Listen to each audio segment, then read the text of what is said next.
I'm going to begin, Craig, by asking about Darren, because he's the sort of character I felt we could resonate with. Yeah. In the sense that he actually likes music in this movie, where everyone else doesn't.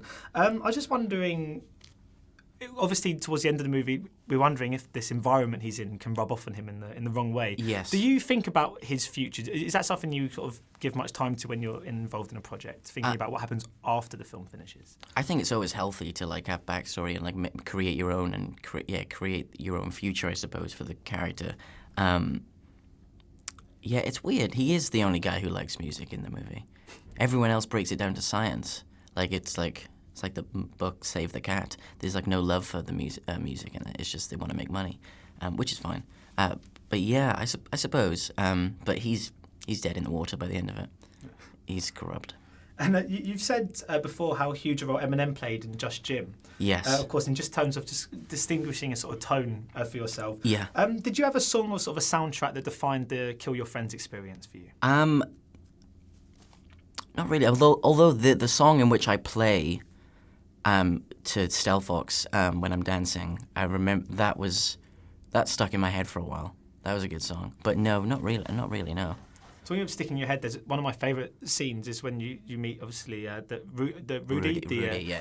who wants to introduce the new sort of German dance song. Yeah. That stayed in my head and hasn't left my head for about a week. Was that the Why case? Don't You, that song. That song. Yeah. That must have been quite a fun scene to shoot, though. That was it was hard to keep a straight face. He was so crazy, in a great way. Like he was just, I'd never met him until then. We just got straight into it, and I was like, whoa, this is great.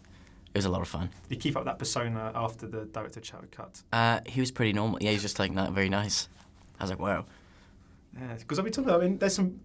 The kind of dynamic between yourself and Nicholas Hoult's character is really interesting, and he's obviously the heartbeat of the movie and is very, very dark. Yes. What was it like off kind of set? Was it difficult just because it's such a great performance? Were you able just to say, "All right, he's Nick again," or was there always that moment where you thought, "Okay, how do I approach this?" It was very effortless how he just went into it. And it's incredible, actually. The movie, the tone of the movie sits with him because you hear his voice the whole way through. So, it's all down to him, and it's such an incredible job. He carries the whole thing. It's amazing. But I remember seeing him, one of the first scenes we did was on a table, and he, kind of broke the fourth wall and talked to camera. And I was just watching him in the corner of my eye, deliver, this huge monologue effortlessly, almost like Jesse Eisenberg-esque in Social Network. And I was like, bloody hell, he's really good. And did you shoot this after you'd made Just Jim? I shot it before. Oh, it was before? Because yeah. I was wondering, since making Just Jim, have you noticed that you've started approaching roles in a slightly different way? When you're on set, are you more observant to what the filmmaker's doing? Are you looking at every aspect of the filmmaking process? I think I was beforehand. I was doing it before just because I was trying to get as much information as possible and just trying to learn as much. But the first time I got an acting job after directing, I was kind of watching the director, and then I had to stop myself because it's not my place.